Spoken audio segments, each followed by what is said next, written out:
Bem-vindos ao B de Barbárie, eu vou falar com vocês sobre a tag dos 50%.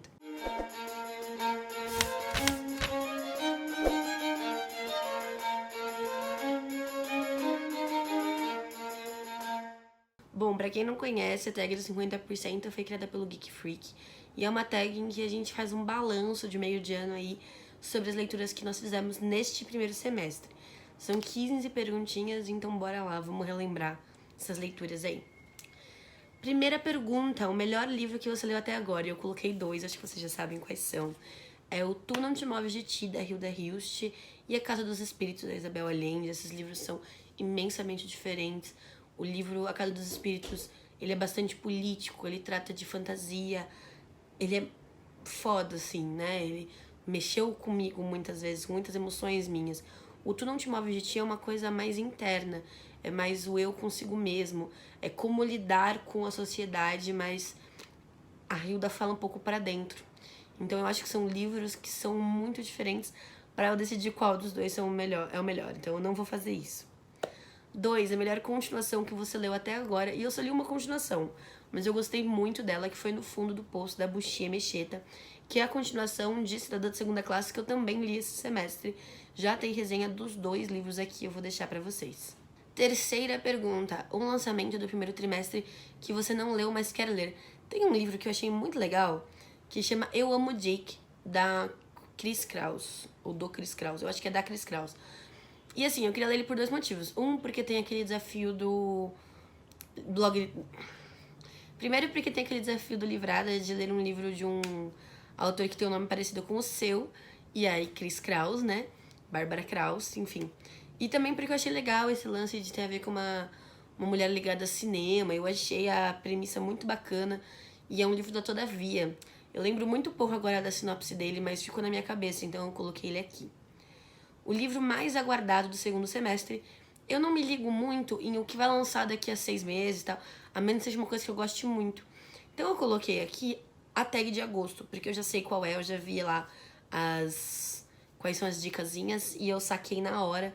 Fazia muito tempo que eu não descobri um livro da tag. O último foi o As Três Marias, se eu não me engano, da Raquel de Queiroz. E que já faz mais de um ano, né? Foi acho que outubro ou novembro de 2017. Mas enfim, é um livro que eu já queria ler, que eu teria super comprado e acabei não comprando. Comprei outras coisas da autora. E aí agora eu vou receber pela tag. Eu tô bastante empolgada pra ler esse livro. Quinta pergunta. O livro que mais te decepcionou esse ano? E o livro que mais me decepcionou, por 2 motivos, assim, foi o livro que eu dei a menor nota no Instagram, e também foi um livro que eu tinha expectativas, porque eu já tinha lido o autor, mas eu tinha lido a prosa e os contos dele. Foi o livro Poemas Escolhidos do Mia Couto. Eu fiz a resenha aqui pro canal, já deixei pra vocês. É mais um comentáriozinho breve a respeito dele, explicando muito do porquê eu não gostei. Mas assim, em alguns livros que eu não gosto, eu fico brava com aquele livro. No caso do Mia Couto, eu fiquei triste, realmente. Eu tinha muitas expectativas em cima desse livro. O livro que mais te surpreendeu esse ano, e eu coloquei 2, e 2 que eu li em janeiro, por curiosidade, assim. O primeiro foi A Velocidade da Luz, do Javier Cercas. Ele foi enviado pela tag. Eu já tinha ouvido falar dele, mas eu não tinha me interessado nem minimamente por aquele livro. E aí, quando ele chegou no finalzinho de dezembro, eu decidi ler ele rapidinho pra poder trazer pra vocês. E eu me apaixonei por aquele livro. Eu acho que ele é muito bem escrito. Ele traz uma atmosfera muito bacana, você fica preso na leitura. Eu devorei esse livro, foi uma grata surpresa. Eu já tô pretendendo ler Os Soldados de Salamina, do mesmo autor. E o outro foi O Quarto de Giovanni, do Baldwin, né?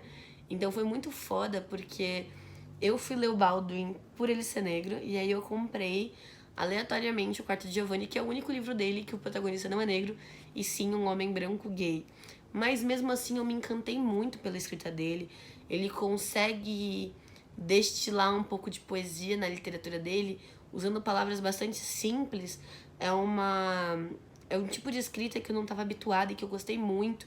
E eu gostei muito dos jogos que ele faz, de como ele trata a culpa, como ele trata os relacionamentos dele nesse livro. Não que eu concorde, mas que eu achei interessante a visão que o autor dá dessas situações. E eu já comprei, inclusive, o Se a Rua Bill Falasse, do James Baldwin, para ler em breve. Pergunta 7. Novo autor favorito que lançou um livro ou que você conheceu neste semestre. E essa autora não lançou um livro nesse semestre, mas eu conheci ela esse semestre, que foi a Angela Davis. Eu conheci ela com o livro A Liberdade é uma Luta Constante, que eu recebi da Camila Dias, do Instagram, Camila e Seus Livros. Esse livro é um livro de discursos e entrevistas da Angela Davis, mas que já me deixou encantadíssima por ela. Não à toa, eu já comprei a autobiografia dela, que, assim, eu tenho muitas expectativas porque eu já ouvi tanta gente falar desse livro, inclusive citado em outros livros como o da Bell Hooks, Olhares Negros. Então eu quero muito pegar pra ler. Ele é gordinho, assim, mas eu acho que dá pra ler rapidinho, porque a vida da Angela Davis é uma lição. Ela é a militante da prática, sabe? Ela tem a teoria, ela tem a prática, ela é essa mulher. Então acho que ela serve de exemplo pra todas nós, assim, brancas ou negras. Pras negras principalmente, mas não deixa de ser um exemplo pra gente também. Até porque ela estimula que a gente pense a nossa branquitude como maneira de compreensão da negritude e que a gente possa fazer com que o feminismo seja mais do que um feminismo branco e classista, né? É muito foda. Enfim. Sua quedinha por personagem fictício mais recente. Eu não tive nenhuma quedinha, assim, recentemente por algum personagem. Eu gosto muito de ler livros em que as pessoas sofrem muito, né? Eu não tenho muita paciência pra alegria na literatura. Então eu acho que os personagens que eu leio geralmente são grandíssimos filhos da puta, né? Ou as mulheres são mulheres muito fortes. E é engraçado isso, eu me identifico com mulheres fortes, mas eu não sei se eu teria uma quedinha por elas, assim. Eu estaria mais perto de procurar um oposto, sabe? É bizarro isso.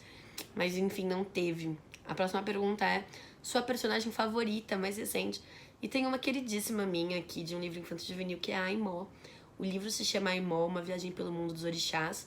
E é a história de uma garotinha que acaba morrendo e não sabe da própria história. E ela vai ser levada por Ifá e Exu pra conhecer as orixás e escolher uma mãe de cabeça para que assim ela possa voltar à Terra. É muito foda porque com o passar do livro, a Aimó começa a se tornar uma personagem mais crítica com relação às histórias que ela ouve. Então ela questiona bastante coisa e ela começa inclusive a questionar sobre o papel da mulher nessas histórias. Então eu fiquei muito encantada com ela, assim, por essa criança. 10ª pergunta. Um livro que te fez chorar nesse primeiro semestre. E tiveram 2. A Casa dos Espíritos, que eu já falei. Tem um trecho que eu inclusive comento na resenha, em que conta essa história de um funeral. E durante essa história eu chorei. Eu lembrei muito do dia seguinte da morte da Marielle. E eu lembrei de como eu tava na rua e do sentimento que eu tive, do choro que eu tive. E eu pensei em como essas mortes e essa relação política são tão fortes na nossa vida, né? Então, quando eu leio na resenha esse trecho, meu olho sobe lágrimas aos meus olhos, assim. Eu acho que é até visível. Acho que eu até comento isso, na verdade, porque eu não sei esconder. E tem o Poema Sujo. O Poema Sujo é um poema que o Ferreira Goulart escreve quando tá exilado na Argentina. E esse livro eu já reli muitas vezes, mas existem trechos que são muito emocionantes pra mim. Eu, inclusive, já gravei a resenha dele. E tem um trecho que eu leio que ele fala sobre Stalingrado resistir. Nesse trecho sempre me arrepia, sempre me dá uma vontadezinha de chorar, assim, é muito tocante, de verdade. A pergunta 11, um livro que te deixou feliz nesse primeiro semestre. É raro isso acontecer, porque, como eu disse, eu fujo de livros felizes, mas foi o Mary Poppins.